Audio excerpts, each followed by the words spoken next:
कन्हैया तुम्हें एक नजर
पवित्र तीर्थ में याज्ञवल्क्य जी महाराज भरद्वाज जी को सुंदर पावन कथा सुनाते हुए कहते हैं,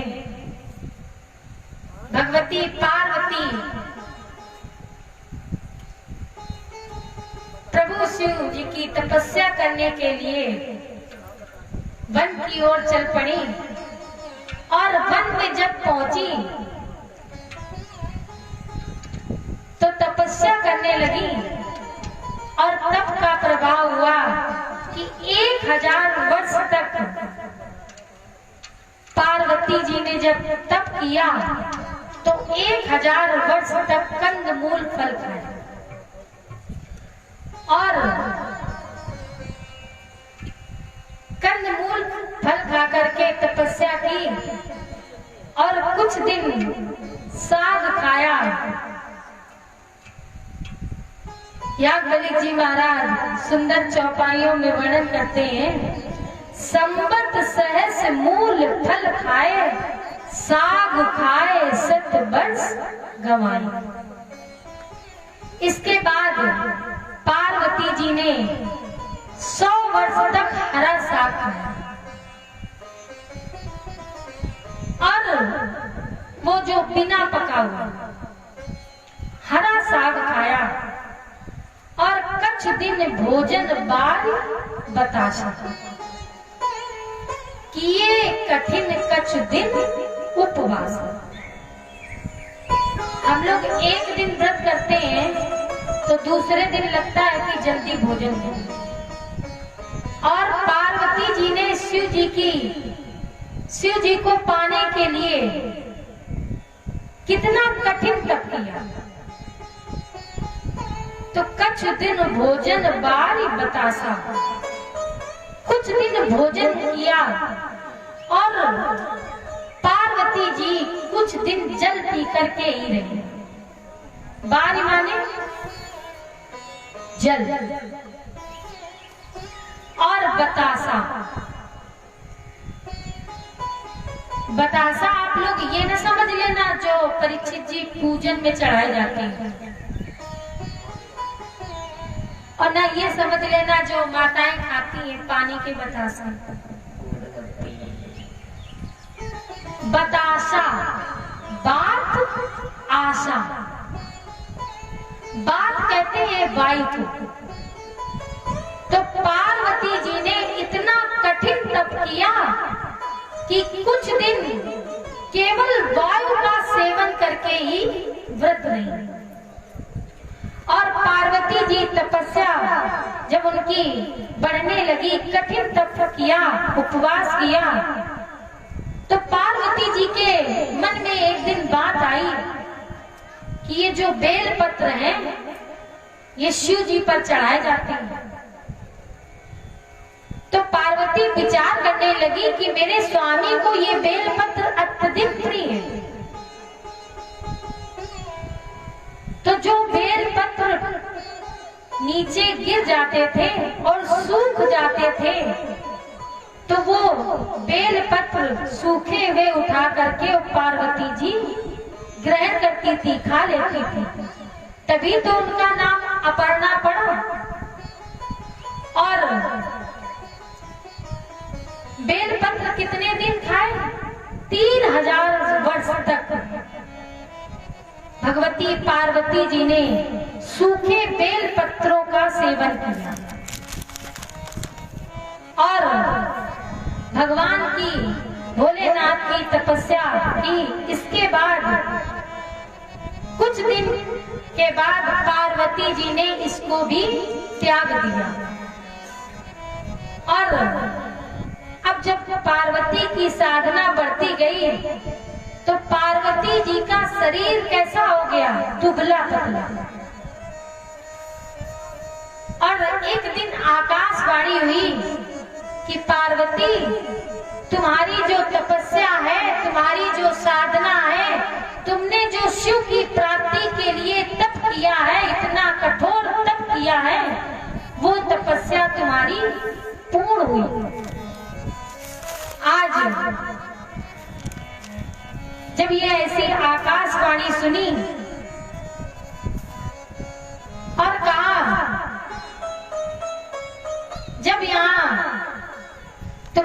पिताजी तुम्हें लेने आए तो तुम चली जाना। इधर भूतनाथ भोले बाबा ने जब से सती ने अपने शरीर का त्याग किया, सती ने अपने प्राण त्यागे, तब से भगवान शिव ने अपना मन परमात्मा राम के चरणों में लगा लिया। कभी कभी मुनियों को उपदेश करते और कभी कभी स्वयं उपदेश सुनते, कभी कथा करते, कभी स्वयं कथा सुनते, सत्संग करते और भगवान के नाम का जप करते थे, सुमिरन करते थे, ध्यान करते थे। श्री राम जय जय राम। और ये कहते हुए भगवान शिव सदा सदा विचरण करते थे। समय निकलता चला गया। एक दिन की बात है कि भगवान प्रभु राघवेंद्र सरकार पहुंचे शिव जी के पास। देखिए, आज हमें शिव विवाह कराना है और 4 दिन हो गए। अगर हम ऐसे ही कथा कहेंगे तो हमें नहीं लगता कि बालकांड ही गौ राम जन्म तक न पहुंच पाए। तो हम सोचते हैं कि आज पार्वती जी का विवाह हो जाए।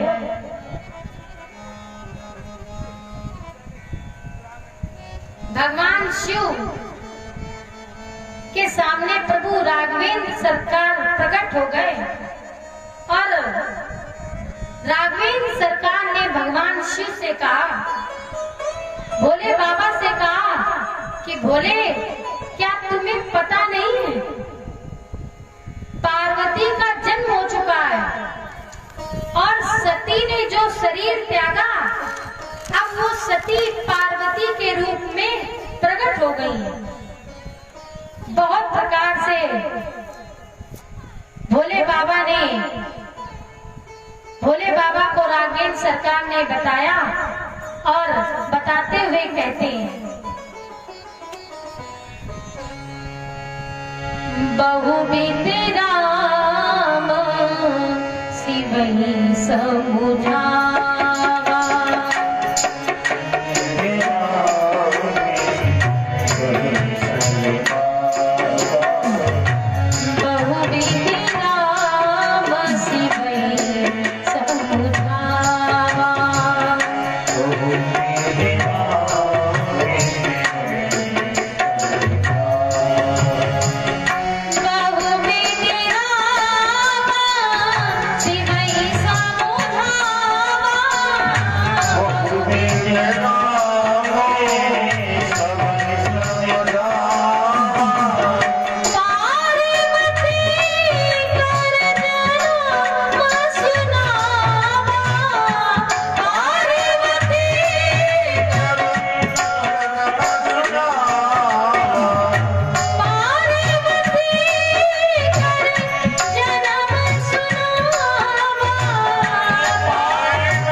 बहुत प्रकार से प्रभु राघवेंद्र सरकार ने शंकर जी को समझाया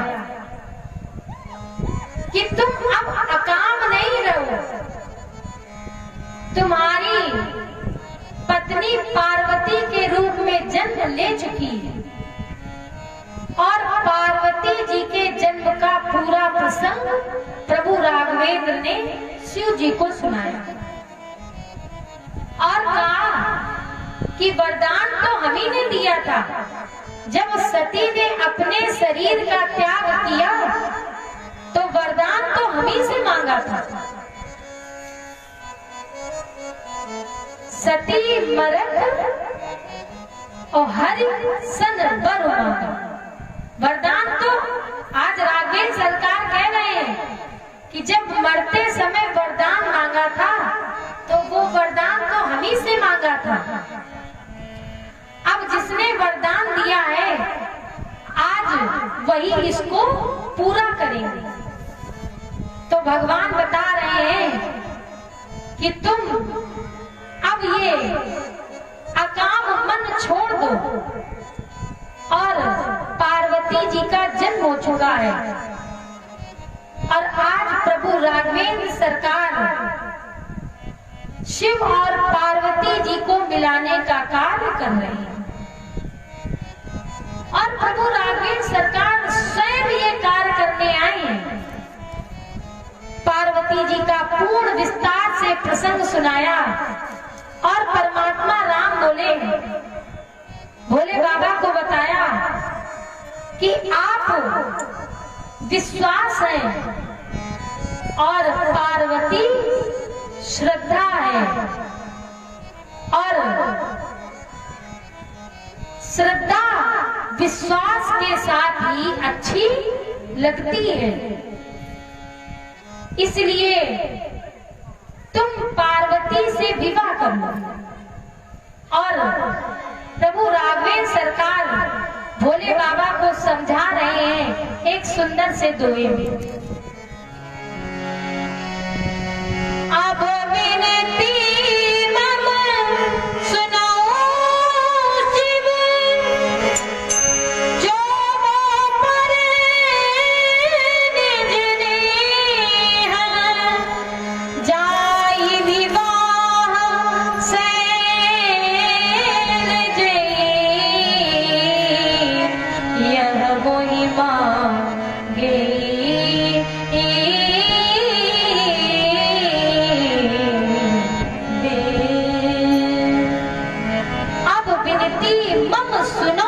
शिव और भगवान शिव और राघवेंद्र में 3 नाते हैं। ये मैंने आपको कल बताया था कि भगवान शिव की यदि आप उपासना नहीं करेंगे तो राम की भक्ति आपको प्राप्त नहीं होगी। तो भगवान शिव में और राघवेंद्र सरकार में 3 नाते हैं। और आज प्रभु राघवेंद्र सरकार शिव से विनती कर रहे हैं। और विनती कौन करता है? भाई आप लोग भी बोला करें, हमें बहुत अच्छा लगेगा। और आप लोगों के जैसे हमने भक्त नहीं देखे। आप लोग इतने रसिक भक्त हैं, उद्भट विद्वान हैं कि आप लोग पहले ही आकर के बैठ जाते हैं। और यदि आप लोग बोलेंगे साथ में तो हमें बहुत अच्छा लगेगा। तो अब ये बताइए कि विनती कौन करता है? अरे जाहिर सी बात है कि यदि हम गुरु के पास जाएंगे तो विनती कौन करेगा? शिष्य। अध्यापक यदि पढ़ा रहा है तो शिष्य क्या कहेगा? गुरु जी कहेंगे गुरु जी मेरी एक प्रार्थना है। तो आज यहाँ विनती कौन कर रहा है? प्रभु राघवेंद्र सरकार। और यहाँ भगवान शिव बन गए हैं स्वामी और राम जी सेवक धर्म का निर्वहन कर रहे हैं।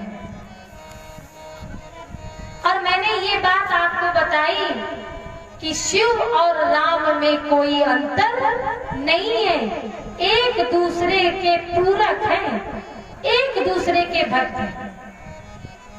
ये एक दूसरे के सेवक भी हैं और एक दूसरे के स्वामी भी हैं और एक दूसरे के सखा भी हैं।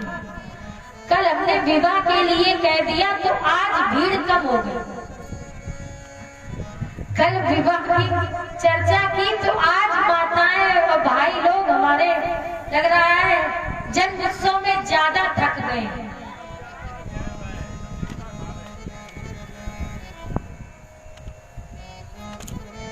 तो ये स्वामी सखा सेवक शील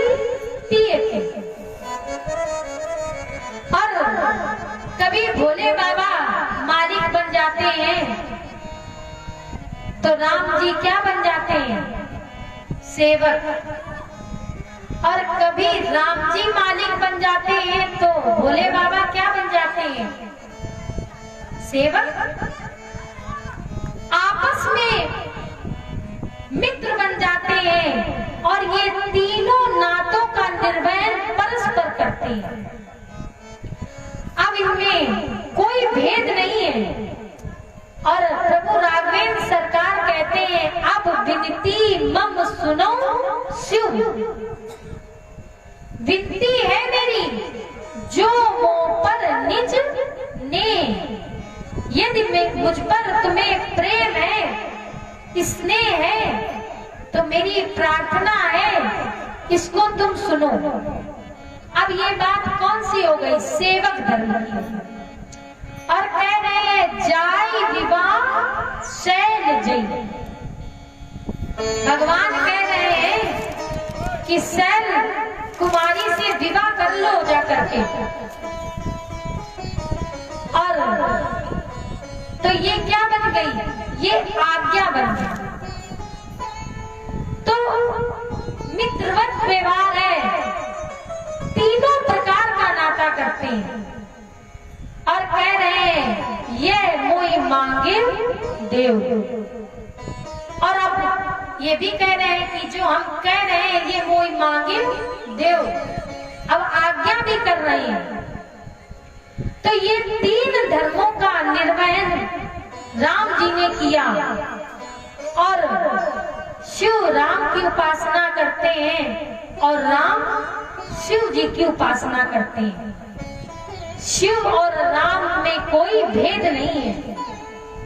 और यदि कोई भेद समझता भी है तो उसको भक्ति प्राप्त नहीं होती है। शंकर प्रिय मम द्रोही शिवदास, ऐसे नर करई कल्प भर, घोर नरक मम वास। यदि कोई शिव की भक्ति करता है और राम की भक्ति नहीं करता है तो शिव की भक्ति प्राप्त नहीं होती है। और यदि राम की भक्ति करता है और शिव की भक्ति नहीं करता तो राम की भक्ति प्राप्त नहीं होती है। श्रीद्रोही मम दास कहावा, सोई नहीं मोई सपन्यों नहीं पावा, सो नर मोई सपन्यों नहीं पावा। इनमें कोई भेद नहीं है। और एक संस्कृत में परिभाषा भी है, सर्वेषां पापा नाम यो हरति सा हरि। हरि किसको कहा गया है? राघवेंद्र सरकार को। जो समस्त मनुष्यों के पापों को हर लेते हैं, एक पल में उनके कष्ट को, उनके दुख को, उनकी पीड़ा को दूर कर देते हैं, उनको क्या कहा जाता है? हरि। ऐसे है प्रभु हरि। और हर किसको कहा जाता है? सर्वेषां दुखा नाम यो हरति सा हरा। जो एक पल में सबके दुख को हर ले, अलग कर दे, वो है हरि। तो हरि, हर और हरि में कोई अंतर नहीं है, ये दोनों एक हैं। तभी तो भक्त कहते हैं हरि हर एक है दोनों, न ये कम है न वो कम है। आइए ये सुंदर सा भजन हम लोग सुने।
एक हैं दोनों, न ये कम है न वो कम है। लेकिन आप लोगों ने ये सुना भी होगा, रामलीला में बहुत चलता है, सुना है ना? हाँ, तो ये गीत बहुत प्रचलित है और माताओं को भी मेरी आता होगा। भगवान प्रभु राघवेंद्र सरकार ने शिव जी से विनती की और भोले बाबा से कहा कि प्रभु मेरी आज्ञा है, तो ये मेरी आज्ञा तुम स्वीकार करो। भूतनाथ भोले बाबा कहते हैं कि यदि प्रभु आपकी आज्ञा है तो आज्ञा सिर पर नाथ तुम्हारी। भोले बाबा ने अपने इष्ट प्रभु की आज्ञा मानी और सिरोधार किया और एक सिद्धांत बताया। भोले बाबा ने क्या बताया? मातु पिता गुरु प्रभु के बानी, जय सिया रामा, जय सिया रामा।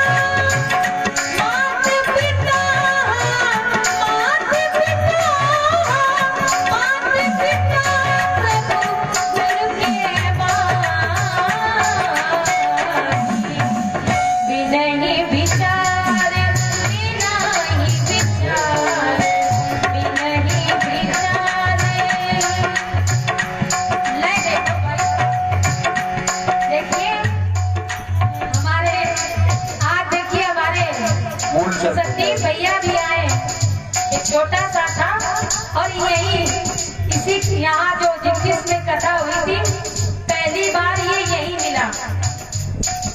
और मूलचंद भैया हमारे, और लय भक्ति चली जा रही है, तो हम चाहेंगे कि लय पकड़ो। अब देखो, पहले हम गाएंगे तब लय पकड़ो। मात पिता गुरु प्रभु के बानी, जय सिया रामा, जय सिया रामा।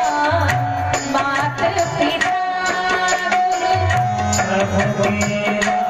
जय सिया रामा, जय सिया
हमारे मूलचंद भैया चित्रकूट जा रहे थे और ये कहाँ इसका घर रूरा के पास, ये वहां पहुंचा जा रहा था।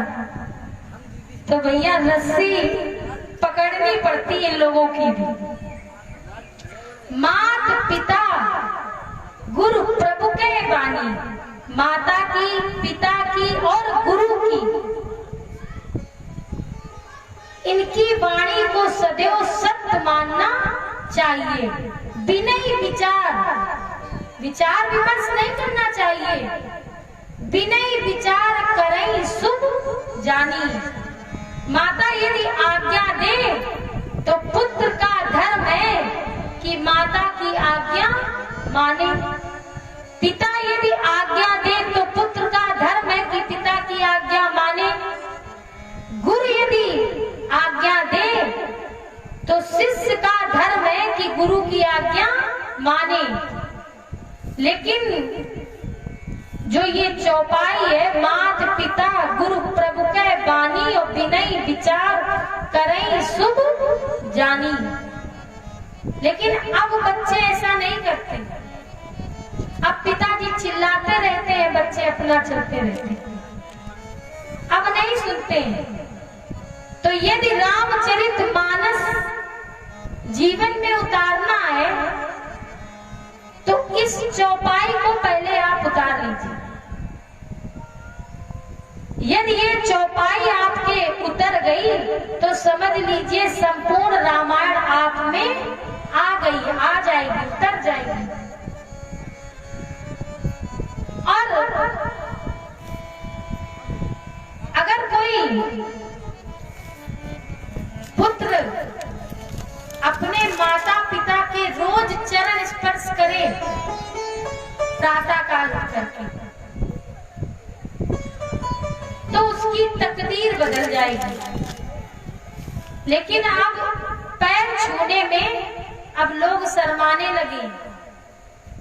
अब बच्चे पैर नहीं छूते हैं, अब पैर छूने में बहुत शर्म आती है। और यदि रिश्तेदार आ भी जाएंगे तो पांव नहीं छुएंगे, घुटने झाड़ेंगे कि जल्दी तुम्हारे घुटने झरे, तुम्हारा काम समाप्त हो, हमें पैर छूने से एक आदमी बचा। तो अब बच्चे पैर भी नहीं छूना चाहते हैं, पैर छूने में भी शर्माते हैं। और सिद्धांत है कि माता पिता गुरु की सदैव उनकी आज्ञा का पालन करना चाहिए। और आपके ग्राम में रामलीला तो होती है और परशुरामी भी खूब देखते होंगे। तो परशुराम जी को किसने आज्ञा दी थी? पिता ने आज्ञा दी थी कि माता का सिर काट दो। तो परशुराम जी ने अपने पिता की आज्ञा मानी। और अभी आप श्रीमद् भागवत महापुराण की कथा सुन रही हैं, तो उसमें आप देखेंगे, सुनेंगे आगे जब ययाति का चरित्र आएगा तो पिता की आज्ञा से पुत्र ने अपने पिता ययाति को जवानी दी थी। अभी आप लोग प्रसंग सुनेंगे। तो माता की एक बार आप लोग पिता की आज्ञा चाहे कुछ कम माने, लेकिन माता की तो जरूर आज्ञा माननी चाहिए। और मैंने पहले दिन आपको बताया था कि मनुस्मृति में बताया गया है कि माता का पद पिता से 1000 गुना होता है। तभी तो कहा जाता है त्वमेव माता च पिता। और गुरु की बात सदैव सत्य माननी चाहिए, गुरु की आज्ञा सदैव माननी चाहिए। क्योंकि गुरु यदि आप गुरु बनाए तो उनमें फिर साक्षात परमेश्वर का दर्शन करना चाहिए, साक्षात भगवान का दर्शन करना चाहिए। तभी तो कहते हैं गुरुर् ब्रह्मा गुरुर् विष्णु गुरुर्देवो महेश्वरा, गुरु साक्षात परब्रह्म तस्मै श्री गुरुवे नमः। लेकिन कलयुग में ये सब धीरे धीरे समाप्त हो रहा है। हमारे जो संस्कार हैं वो संस्कार दूर हो रहे हैं। एक तो हम लोग स्वयं नहीं बताते हैं कि इनके पांव छुओ। अब बच्चे तो वैसे भी शर्माने लगे हैं, लेकिन ये हमारे संस्कार हैं, हमें अपने बच्चों में ये संस्कार डालने चाहिए। और मैं ये समझती हूँ कि कलयुग में ये सब धीरे धीरे समाप्त हो रहा है, धीरे धीरे लुप्त हो रहा है। माता पिता गुरु गायत्री गंगा इनका ज्यादा अपमान हो रहा है, गौ माता इनका ज्यादा अपमान होता है। और शास्त्र कहते हैं जो इनकी अवज्ञा करते हैं वो कभी सुखी नहीं रहते, उनके जीवन में कष्ट दूर नहीं हो पाते। प्रेम से बोलिए जय श्री राम। सब लोग बोला करें, प्रेम से बोलिए श्री राम। आज याज्ञवल्क्य जी महाराज भरद्वाज जी को कथा सुनाते हुए बोले, भगवान भूतनाथ भोले बाबा ने शिव जी की बात मानी। सप्त ऋषियों को बुलाया गया और सप्त ऋषियों से कहा कि तुम जा करके पार्वती के प्रेम की परीक्षा लो। अब ये सप्त ऋषि चले और पार्वती जी के पास पहुंचे और पार्वती जी से कहने लगे, जब निकट पहुंचे तो बोले, पार्वती तुमने किस बोरे के लिए तप कर लिया? अरे तुम इतनी सुंदर हो और तुमने किस बोरे से तुम विवाह करना चाहती हो? और कहा कि तुम्हारी सुंदरता अत्यधिक है, तो मैं तुम्हारा विवाह बहुत अच्छे वर के साथ कराऊंगा।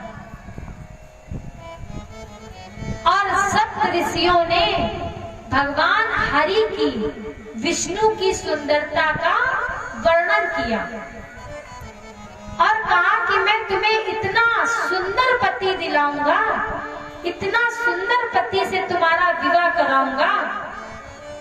सप्त ऋषि कहने लगे, तो अम्बा पार्वती जी कहती हैं कि अभी तक आप कहाँ थे? अब तो मेरे मन में शिव जी के अलावा और कोई पुरुष है ही नहीं। और सप्त ऋषि कह रहे हैं कि जिसके साथ तुम विवाह करना चाहती हो पार्वती, उसके पास खाने को भी कुछ नहीं है और ना ही रहने के लिए उसके पास मकान है। यदि तुम दुल्हन बन करके जाओगी तो तुम रहोगी कहाँ और खाओगी क्या? और ये तो ऐसा है जिसके लिए तुमने तपस्या की है, ये तो स्वयं मांग मांग करके खाता है, ये तो स्वयं मांग मांग करके खाता है, तुम्हारा पेट कैसे भरेगा? और अकेले रहता है, वस्त्र पहनता नहीं है, और तुम्हारा यदि विवाह हो जाएगा पार्वती, तो तुम इसके साथ कैसे रह पाओगी? अब सप्त ऋषि पार्वती जी को समझा रहे हैं,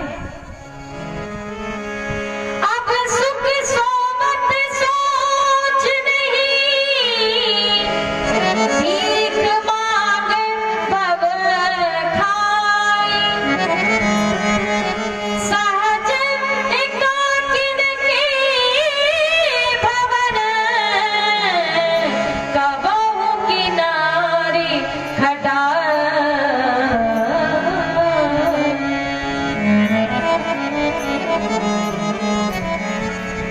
आज सप्त ऋषि कह रहे हैं, अब सुख सोवत सोच नहीं, अब सुख।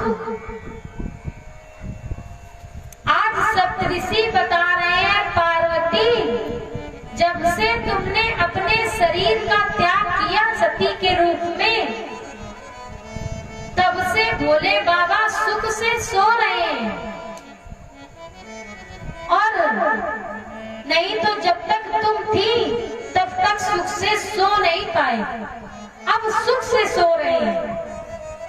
और अब इन्हें कोई गृहस्थ की चिंता भी नहीं है।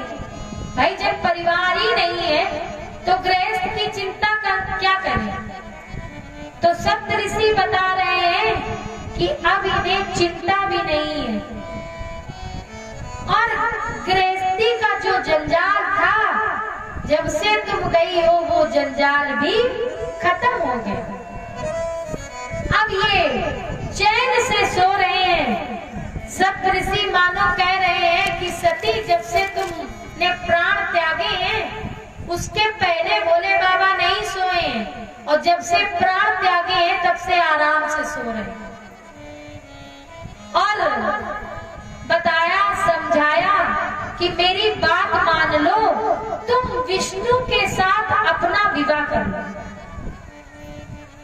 तो पार्वती जी कहती हैं कि अब मैं विवाह करूंगी तो भगवान शिव से ही, महादेव से ही विवाह करूंगी, और मेरा पति कैसा भी हो, कितने भी दुर्गुण हो उसमें, कितना भी अवगुणी हो, लेकिन विष्णु कितने भी गुणों की खान हो, लेकिन मेरा पति जैसा भी है मुझे अपने पति के ही चरणों से प्रेम है, इसलिए मैं विवाह महादेव शिव के साथ ही करूंगी। माताओं को भी शिक्षा लेनी चाहिए कि पति चाहे जैसा हो, लेकिन पति की अवहेलना कभी नहीं करनी चाहिए। चाहे जैसा पति हो, दुर्गुणी हो, लेकिन माताओं को कभी भी अपने पति की अवहेलना नहीं करनी चाहिए। उसमें चाहे गुण हो या ना हो, अवगुणी हो, लेकिन कभी भी उसकी अवहेलना नहीं करनी चाहिए और अपने पति की सदैव सेवा करनी चाहिए। ये भारत की माताओं का धर्म है, ये शिक्षा प्रकट हुई। एक जगह कथा चल रही थी तो कुछ माताएं कहने लगी, राम जी तुम्हारा विवाह नहीं हुआ है ना? तो मोनू भैया कुछ माताएं कहने लगी कि महाराज दीदी जी हम अपने पति की सेवा खूब करते हैं। तो हमने पूछा भाई ये तो बहुत अच्छी बात है कि आप करती हैं। बोली लेकिन मेरा तरीका अलग है। हमने पूछा क्या? बोली हम चिमटा और बेलन से करते हैं।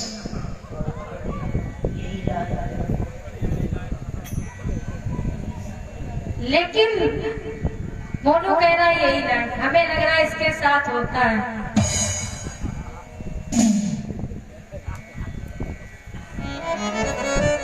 प्रेम से बोलिए राघवेंद्र सरकार की। चाहे कैसा भी पति हो, लेकिन भारत की नारी को अपने पति की सेवा करनी चाहिए। पतिर एको नारी ना गुरु। अब एक परंपरा चली है कि माताएं गुरु बनाती है ना। पति बनाए चाहे न बनाए, माताएं जरूर बनाएंगी। तो हम माताओं से कहना चाहेंगे कि जिनका पति जीवित हो उन माताओं को कभी भी गुरु बनाने की आवश्यकता नहीं है। पतिर एको नारी ना गुरु। नारी का एक ही गुरु है और वह गुरु कौन है? पति। इसलिए माताओं को ये भी शिक्षा मिल रही है कि पति चाहे जैसा हो वो परमेश्वर के समान होता है और गुरु के समान होता है। और मेरी जिग्निस की माताएं बहुत अच्छी हैं, वो सब अपने अपने पतियों को गुरु के समान ही मानती है, परमेश्वर के समान ही मानती है। प्रेम से बोलिए जय राम जी की। जय राम जी की। तो किसी को गुरु बनाने की आवश्यकता नहीं है। माताएं जल्दी गुरु बनाने लगती हैं। इसलिए आज से आप इस बात को गांठ बांध लीजिए कि यदि गुरु भी बनाएंगे तो पति बनाएंगे, और पति को जो मंत्र मिलेगा, पति का ये धर्म है कि वो मंत्र अपनी पत्नी को दे। पत्नी सीधे नहीं जाएगी गुरु सदन में। उसका गुरु केवल केवल और केवल कौन है? पति। पुनः प्रसंग पर आए। आज सप्तऋषि पार्वती जी को समझा रहे हैं, तो पार्वती जी सप्तऋषियों से कहने लगी, कोटि जन्म लग लगरी हमारी,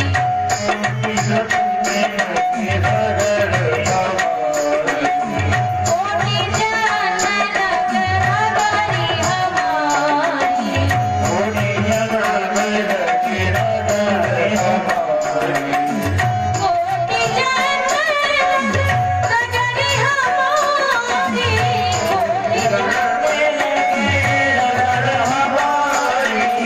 बड़ा सोमन तेरा हो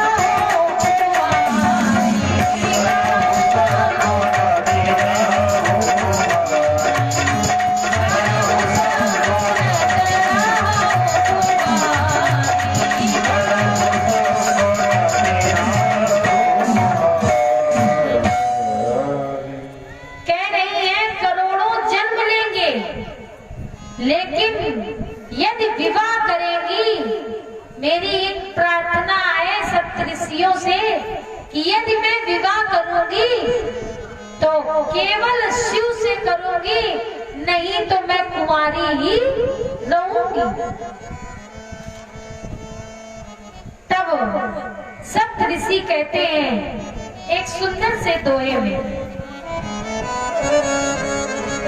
तुम माया भगवान शिव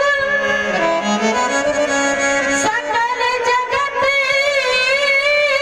पितु मातु, नाई चरण सिर मुनि चले, पुनि पुनि हर सतुगा।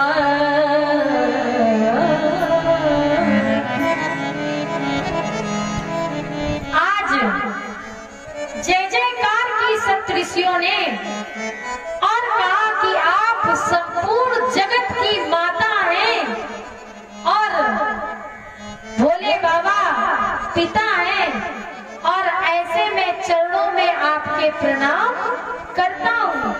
और इसके बाद सप्तऋषि चले और इन्होंने सूचना दी, और इधर पार्वती के पिता हिमांचल आए और अपनी कन्या प्यारी पुत्री पार्वती को हृदय से लगाया।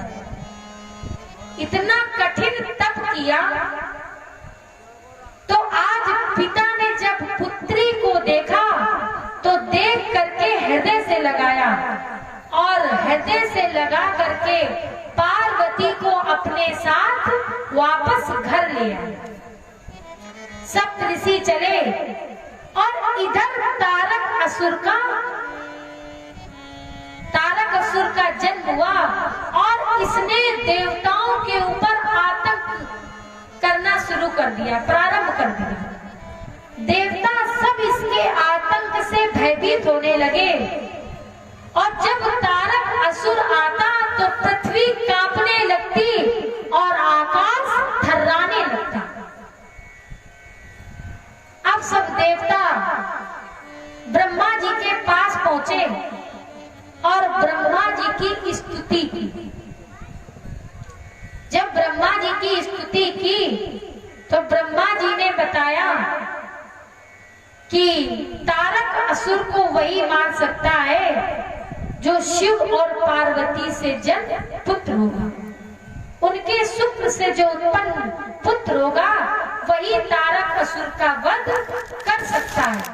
समस्त देवता मिलकर के आज कामदेव के पास पहुंचे और कामदेव से कहा कि तुम जा करके शिव के मन में काम उत्पन्न करो, क्षोभ उत्पन्न करो, काम का क्षोभ उत्पन्न करो, क्योंकि उनका मन जो है अकाम है। उनकी जो मन की इच्छाएं थी वो सब मर चुकी हैं। तो उनकी कामना इच्छा जगाइए। कामदेव से जब ऐसा कहा तो कामदेव ने विचार किया, मैं शिव के विरोध में जा रहा हूं तो मेरा मरना निश्चित है। क्यों? क्योंकि जो शिव का विरोध करते हैं उनका कभी कल्याण नहीं होता है। लेकिन आज कामदेव ने विचार किया कि इसमें देवताओं का हित है, परहित है, और परहित छिपा है। इसलिए कामदेव इस कार्य को करने के लिए तैयार हो गया और कामदेव ने सबसे पहले पूरे जगत को अपने अधीन किया और इसके बाद जो मनुष्य थे, जीव जंतु थे, वो सब काम के अधीन हो गए। कामदेव सुंदर पुष्पों का धनुष लेकर के चला और इसने पूरे संसार को अपने वश में कर लिया। जो योग कर रहे थे तो योग करने वाले भोग में बदल गए और विराग करने वाले राग में बदल गए। अब सबके मन बदल गए, सब काममय हो गए। इतना आतंक कामदेव का फैल गया पूरी पृथ्वी पर, हृदय में सबके काम उत्पन्न होने लगे। तुलसी बाबा जी वर्णन करते हैं, नदी उमग अम्बुद कौ धाई। नदियां उमड़ करके समुद्र की ओर जाने लगी, दौड़ने लगी, आपस में रति करने लगी, आपस में प्रेम करने लगी, एक दूसरे से परस्पर मिलने जुलने लगी। जड़ वृक्ष सब जीव जंतु ये सबकी दशा सब काममय हो गई। इनकी दशा का क्या वर्णन करें? सामान्य व्यक्ति की तो गणना ही नहीं की जा सकती। जब कामदेव का अत्याचार बढ़ने लगा तो सब काम के वशीभूत हो गए। एक सुंदर छंद में वर्णन किया है याज्ञवल्क्य जी महाराज प्रयाग जैसे पवित्र तीर्थ में बैठकर भरद्वाज जी को ये सुंदर पावन कथा सुना रहे हैं। भय काम बस जोगी तापस पावन की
काम के वशीभूत हो गए 2 घड़ी के अंदर।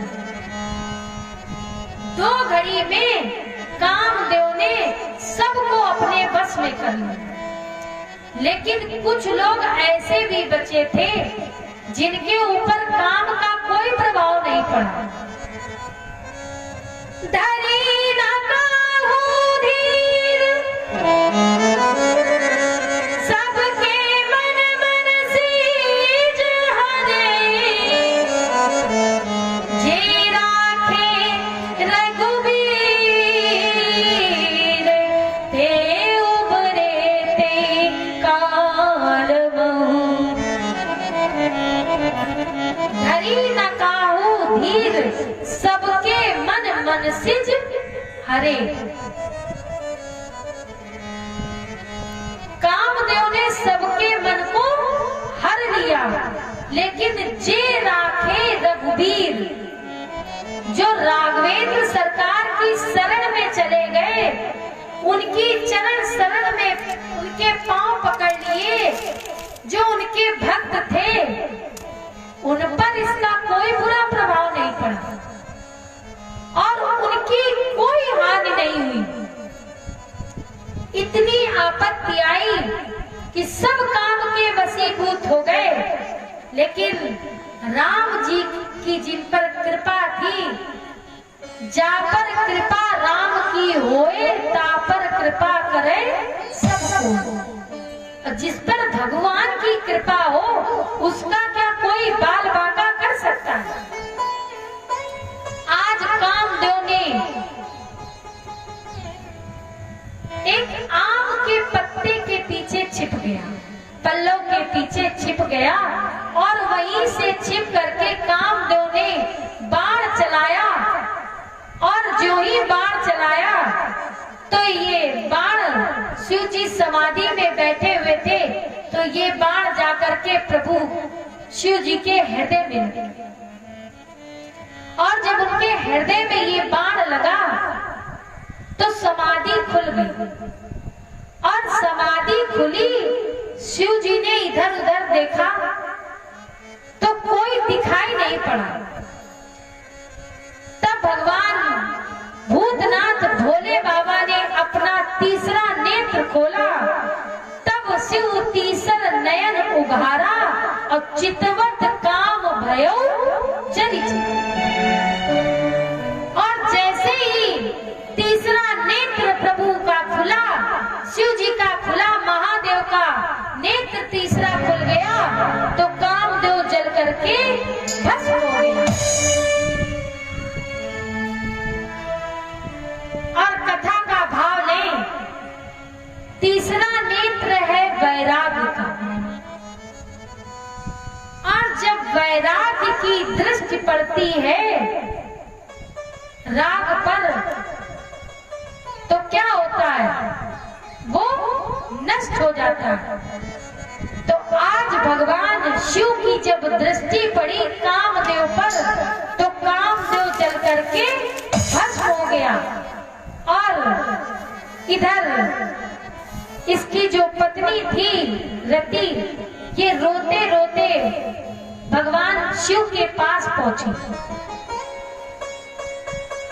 और शिव जी से कह रही है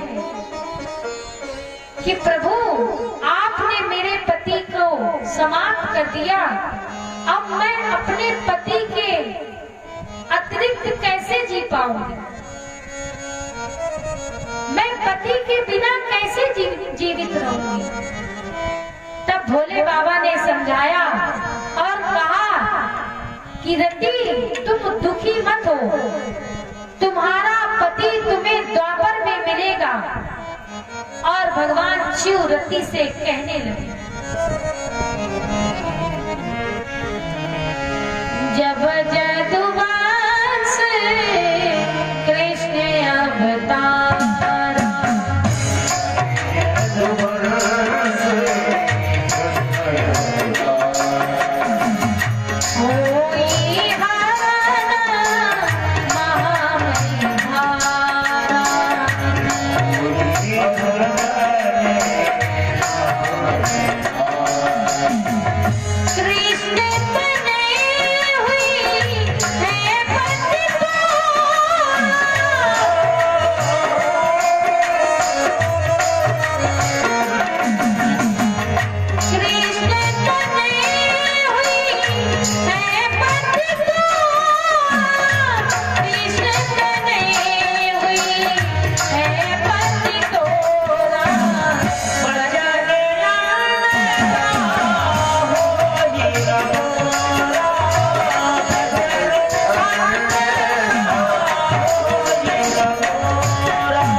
समझा रहे हैं कि तुम चिंतित मत हो।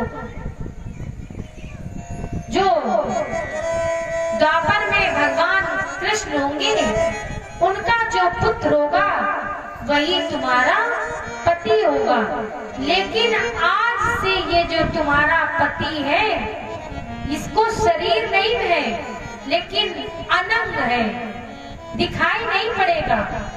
और आज से तुम्हारा पति जीवित है, अनंग है, इसमें शरीर नहीं। तब राघवेंद्र सरकार ने बहुत प्रकार से भोले बाबा से प्रार्थना की, समझाया और विनती की। और भोले बाबा से कहा कि शिव जी, अरे सखा, अरे स्वामी, मैं इन नेत्रों से तुम्हारा विवाह देखना चाहता हूं। भगवान शिव ने प्रभु राघवेंद्र सरकार की प्रार्थना को स्वीकार किया। इसके बाद भोले बाबा तैयार हुए विवाह के लिए। और भोले बाबा ब्रह्मा जी ने जन्म पत्रिका सप्त ऋषियों से भिजवाई हिमाचल के यहाँ। और आज भोले बाबा की सुंदर विवाह की तैयारी होने लगी। अब भोले बाबा का श्रृंगार होने लगा। देखिए, आज हमने कथा को बढ़ाया है क्योंकि मेरे मन में था कि आज हमें भोले बाबा का विवाह कराना ही है। तो आज सब लोग तैयार होकर के आए हैं। और विवाह में तो आप जानते हैं बहुत खर्चा होता है परीक्षित जी, हैं? भाई विवाह का मामला है और बाराती है, जरा सा भी स्वागत सत्कार में यदि ऊंच नीच बात हो गई तो अच्छी बात नहीं है परीक्षित जी। आज पूरा आप इंतजाम करके बैठिए, है ना। आज भोले बाबा की बारात है और उनका श्रृंगार होने लगा। भोले बाबा का श्रृंगार भूत गणों ने किया। अब जितने देवता थे, समस्त देवता अपने अपने वाहनों को संवारने लगे। सब अपने अपने वाहनों को सजाने लगे। एक सुंदर दोहे में वर्णन किया है, लगे सवारन सकल सुर, वाहन विविध विमान, होई सगुन मंगल सुबद, करैया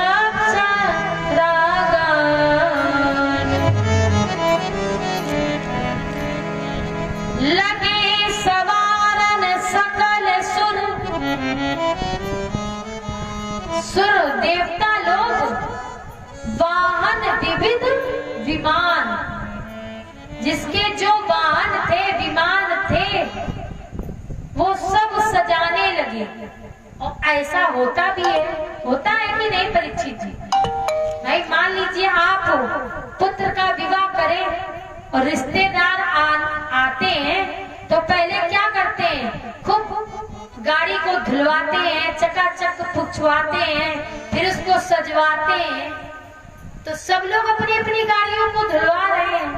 तो आज देवता भी अपने अपने वाहन को साफ कर रहे हैं और सब सजा रहे हैं भोले बाबा की बारात के लिए। तो सभी लोग बारात में सज रहे हैं और भोले बाबा का श्रृंगार हो रहा है। भगवान का श्रृंगार हुआ और भूत गणों ने भोले बाबा का श्रृंगार किया। जटाओं का सुंदर मुकुट बनाया। जो जटाएं थी उनका सुंदर मुकुट बनाया गया और ऊपर से शेषनाग का मोर लगाया गया। और जो छोटे छोटे सर्प थे, बिच्छू थे, उनका कंकन बांधने लगे, उनका कंकन बंधने लगा। भूत प्रेत सब भोले बाबा को सजा रहे हैं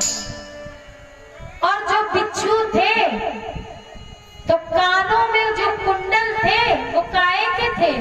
बिच्छू के।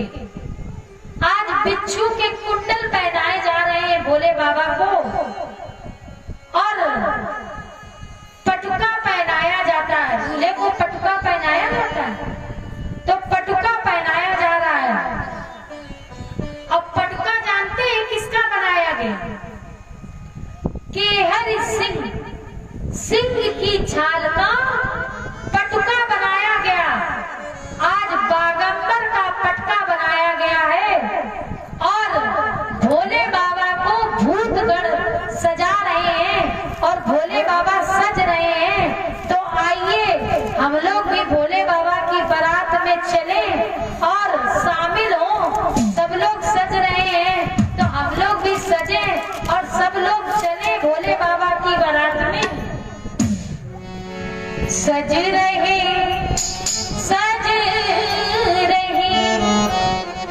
सज रहे भोले बाबा निराले दूल्हे में सज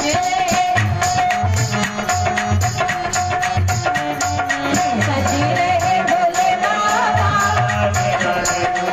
देखिए सजा तो भूत लोग रहे हैं, भूतगण जितने हैं वो सजा रहे हैं, और जो ये देवता लोग हैं ये लोग क्या कर रहे हैं? नाच गा रहे हैं। तो बारात भाई बिना नाचने गाने की अच्छी नहीं लगती। भोले बाबा की बारात है और जब भूतगण सजा रहे हैं, नाच रहे हैं, देवता लोग नाच रहे हैं, तो क्या हम लोग देवता से भी गए गुजरे? अरे भाई नाचिए गाइए, भोले बाबा की बारात है। और वैसे आप लोग खूब नाचेंगी हैं, और भगवान के सामने नाचने में इतनी लज्जा आ रही है, तो लज्जा ना आइए। अरे नाचना है तो नाचिए, रघुनाथ आएंगे बारात में, आप लोग नाचेंगे सड़कों पर। अरे नाचना है तो ठाकुर जी के सामने नाचिए। 3 लोग के ठाकुर, भूतनाथ का विवाह हो रहा है। ऐसे भोले बाबा की विवाह में सुना सुना नहीं होना चाहिए। तो भैया जिसको नाचना आता वो जरूर नाचे, और जो नहीं नाचेगा उसके रात्रि में पांव दर्द होगा। सज रहे सज रहे सज रहे सज रहे भोले बाबा निराले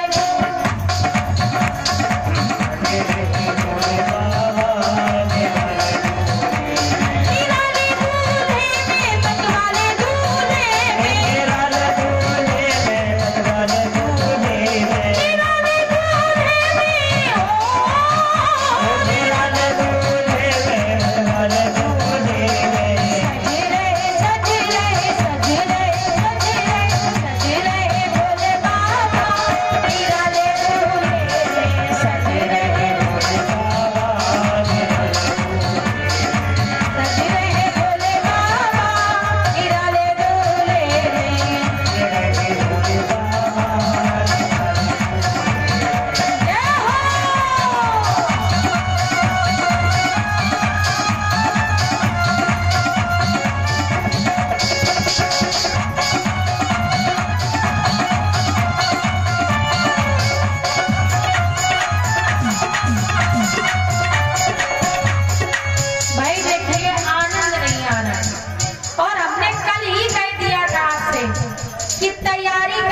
लेकिन एक माता उठे तो उठे, अब वो सोचती पहले तुम, तो पहले तुम पे गाड़ी छूट जाएगी। और यदि नाच लेती हो तो भगवान शिव की कसम है, ये भोले बाबा का मंदिर है और भोले बाबा का विवाह हो रहा है, और इतनी शर्म आ रही है। सभी लोग ताली बजाएं, जोर से ताली बजाएं।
देखो भोले बाबा की अजब बारात, देखो भोले बाबा की अजब बारात, देखो भोले बाबा की अजब बारात। चले हैं सज लेकर के भूतों की बारात, चले हैं सज लेकर के भूतों की बारात, चले हैं सज लेकर के चले हैं सज लेकर के भूतों की बारात, चले हैं सज लेकर के भूतों की बारात।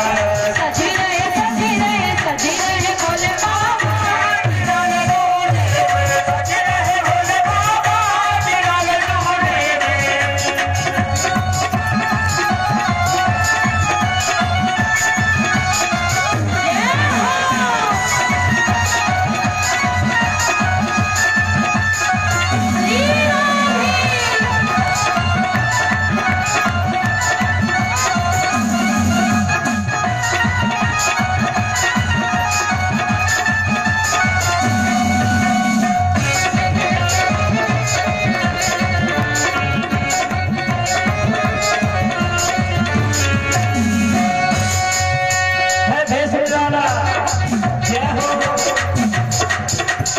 आप लोग जय हो बोलेंगे। है भेष निराला, ये भक्त वाला,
बैठ जाओ, पैसा स्थान पर सीख जाओ। देखा भैया लोग हार गए। देखो सब लोग खड़े हो गए, नाचने लगे और सारे लोग बैठे। बताओ नहीं भाई, कोई नहीं आ रहा। सब खूब नाचे और भोले बाबा की बारात ही जब विचित्र है तो सब लोग खूब नाचे और भोले बाबा की बारात सजी। आज भोले बाबा ने सुंदर बागंबर पहना और इसके बाद बागंबर का पटका बनाया गया। माथे पर ललाट पर सुंदर दुतिया का चंद्रमा विराजित था और सिर पर गंगा जी विराजमान थी। नयन तीन उपवीत भुजंगा, जो तीसरा नेत्र था वो भी बारात में चलने लगा साथ में। और भोले बाबा ने सोचा भाई भोले बाबा की बारात है, किसी ऐसे वैसे की बारात थोड़ी है। सबकी बारात दो नेत्रों से हो सकती है, लेकिन भोले बाबा की बारात बिना तीन नेत्रों से नहीं हो सकती है। और जो तीसरा नेत्र छुपा हुआ था तो काम को जब नष्ट किया तो वो उत्पन्न हो गया और वो तीसरा नेत्र भी खोल दिया भोले बाबा ने, तो उसको भी साथ में लेकर के चल रहे। उपवीत भुजंगा, और जो सर्पराज थे वासुकी नाग, उसका जनेऊ बना करके आज भोले बाबा ने पहना है। गरल कंठ उर नर सिर माला, और गले में जो माला पहनी है वो विष की, लोक कल्याण की, और भगवान ने नर कंकाल की माला पहनी है। और विष अपने कंठ में, भगवान विष कहाँ पे रखे हुए हैं? कंठ में धारण किए हुए। और आजकल दूल्हे लोग जब दूल्हा बनाया जाता है तो जब सजाया जाता है तो जंजीर माताएं निकाल करके देती है नहीं कि ये पहन लो, देती है कि नहीं देती? लेकिन भगवान काहे की जंजीर पहने हैं? नर मुंडों की, और जो गले में विष है उसकी जंजीर भोले बाबा पहने हुए हैं। और नर मुंडों की माला पहने हैं। और भोले बाबा की बारात जब तैयार हो गई तो जो देवियां थी वो तो कहने लगी कि इस वर लायक दुल्हन जग नहीं, इस दूल्हे के लायक संसार में कोई दुल्हन नहीं है।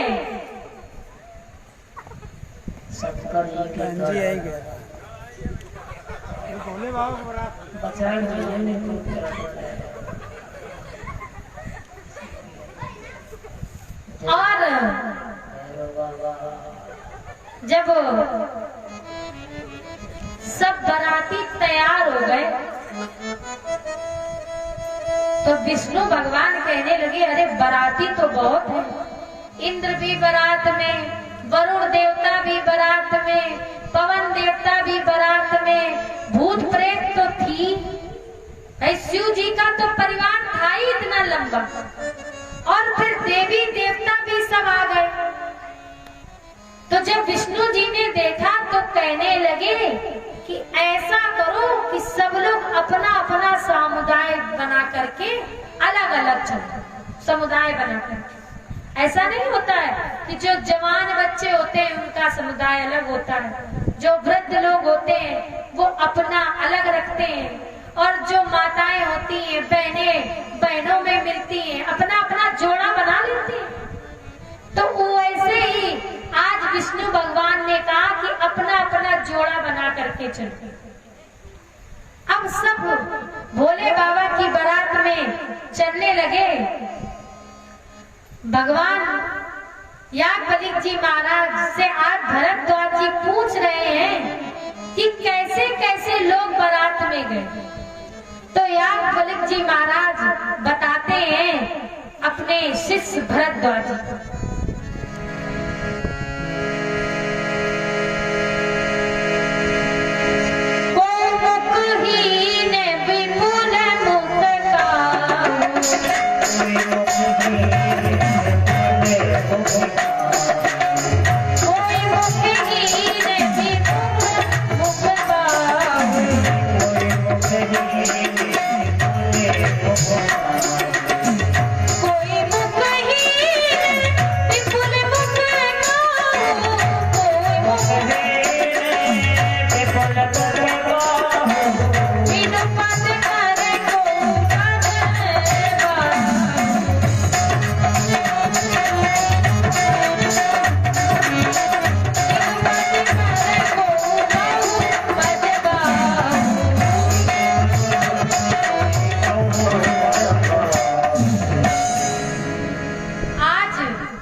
किसी के तो एक ही मुख नहीं और किसी के बहुत मुख।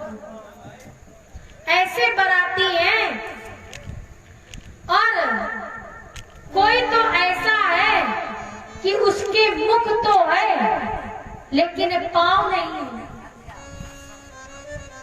और किसी के पांव है तो किसी के मुख नहीं है। अब जब भोले बाबा की बारात चली तो बड़ी बड़ी विचित्र बारात थी। और हिमाचल के यहाँ जब पहुंची तो बारातियों को कहाँ रुकवाया जाता है? जनवासे में।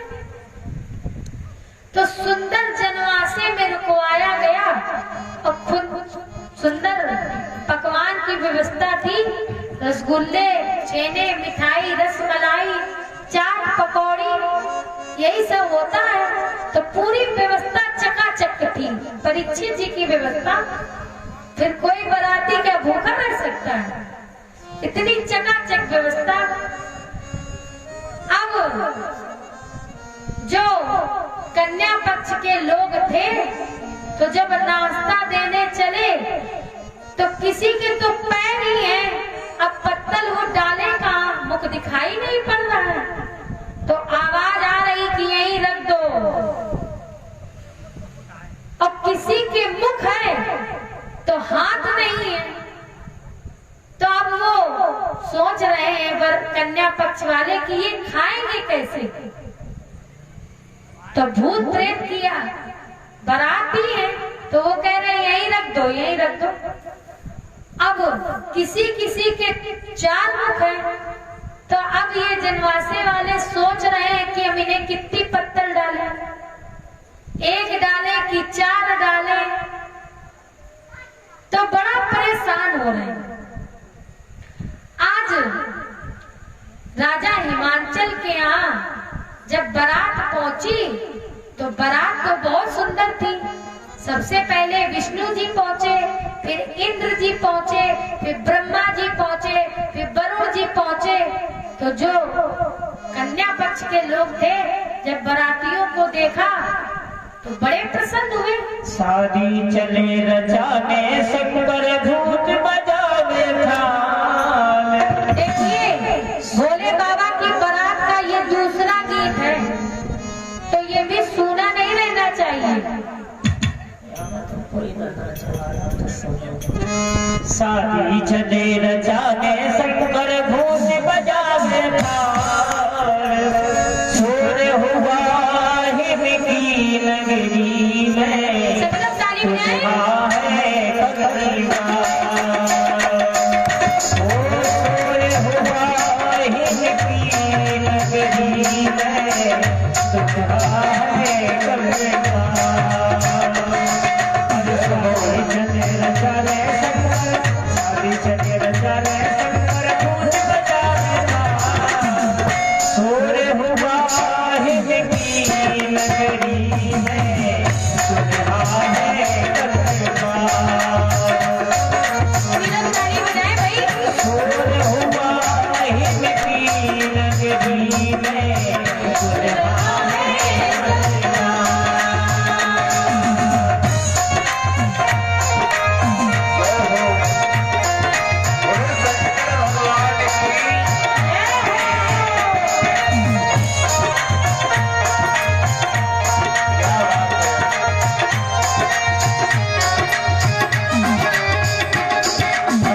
रचाने शंकर के बबूत लगाए शादी चले रचाने शंकर बबूत लगाए भूत प्रेत सब कर लगावे दूल्हा खूब सजाए भूत प्रेत सब कर करके दूल्हा खूब सजाए कोई बाजे में नाचे बम्बम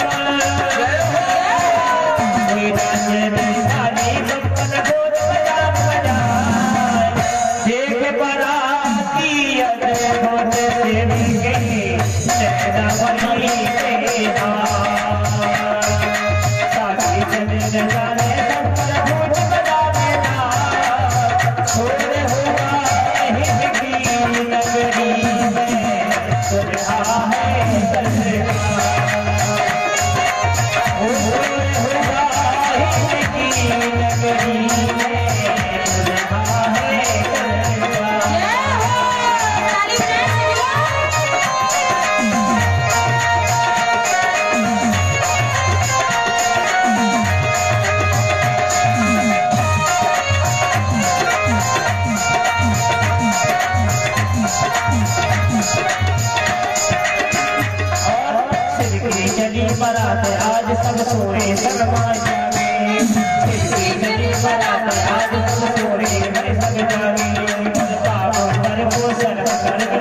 बाराती जब सब पहुंच गए जनवासे में तो भोले बाबा नहीं दिखाई पड़ रहे थे। और जब इतनी सुंदर बारात देखी सबने, तो सब पूछने लगे कि भाई, किसी ने विष्णु जी से पूछा कि क्या दूल्हा आप ही हो? तो विष्णु जी कहते हैं नहीं भैया, हम दूल्हा नहीं है, दूल्हे राजा तो पीछे हैं। और विष्णु जी देख रहे हैं कि दूल्हे राजा एक जगह बैठ करके धूमी रमा रहे हैं, बढ़िया धूमी रम रही है और खूब भांग चल रही है। अब खूब धुआं धक्कड़ उठ रहा है। आप लोग समझ गए होंगे? हाँ, कह रहे हैं, हम बहुत समझ गए। उठ रही भांग और खूब धूमी रमी है, चिलम पे चिलम चल रही है। अब जो वहाँ के लोग थे तो पूछने लगे कि भैया ये बताओ दूल्हा कौन है? तो विष्णु जी कहते हैं कि जो लंबी वाली चिलम खींच रहे हैं वही दूल्हा। अब जो बड़े लोग थे वो तो समझदार थे, लेकिन जो बच्चे थे, बच्चों ने इतना विचित्र वेश जब भगवान शिव का देखा तो बच्चे भयभीत हो गए और सब दौड़ करके अपने अपने घर आए। और प्रायः ऐसा ही होता है, जब बारात आती है दरवाजे पर तो बच्चों को बारात देखने का बहुत शौक होता है। और माताएं भी देखती है कि देखे दूल्हा फलानी का कैसा है, ये देखने की बहुत इच्छा रहती है। तो आज बच्चे अपने घरों में जाकर के बताने लगे, और जब बताया और मैना मैया के कानों तक जब ये आवाज पड़ी तो मैना मैया बहुत रोई और कहती हैं कि मेरी इतनी सुंदर बेटी और परमात्मा ने ऐसा गौरवती मेरी कन्या के लिए सोच करके विचार करके रखा था। और मैना मैया आज परछन करने के लिए, आरती उतारने के लिए भोले बाबा की जब चली तो सुंदर सोने का थाल और उसमें सुंदर दीपक जलाया, और दूल्हे राजा की जो ही आरती उतारने चली और जो ही आरती उतारना चाहा तो भगवान शंकर की ओर जैसे ही थाली की तो ऊपर बैठे हुए नागराज ने फुसकार मार दी, और जो ही फुसकार मारी तो वो थाली नीचे गिर गई।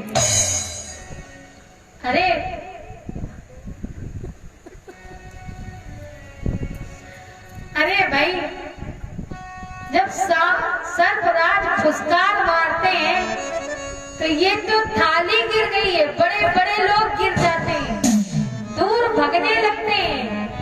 आज भोले बाबा की जब आरती होने लगी तो सर्प ने ऐसी फुसकार मारी कि ये थाली गिर गई और मैना मैया दौड़ करके घर के अंदर गई और अपनी बेटी पार्वती को अपनी गोद में ली और कहने लगी कि अरे इस दुष्ट नारद का मैंने क्या बिगाड़ा था, जो इस नारद ने इतना कठिन तप कराया मेरी कन्या से, और इस बोरे वर के लिए इतना कठिन तप कराया। आज मैना मैया कह रही है कि मैं अपनी कन्या का विवाह इस बौरे के साथ नहीं करूंगी। मैं कुएं में लेकर के गिर सकती हूँ, लेकिन मैं अपने जीवित अपनी कन्या का विवाह नहीं करूंगी, भले ही मेरी कन्या कुंवारी बनी रहे। भोले बाबा का स्वरूप देख करके मैना मैया बहुत व्याकुल हो गई। पार्वती ने समझाया कि जो विधाता ने मेरे भाग्य में लिखा है वही होगा। नारद बाबा आए, नारद बाबा ने पूरी कथा सुनाई पूर्व जन्म की।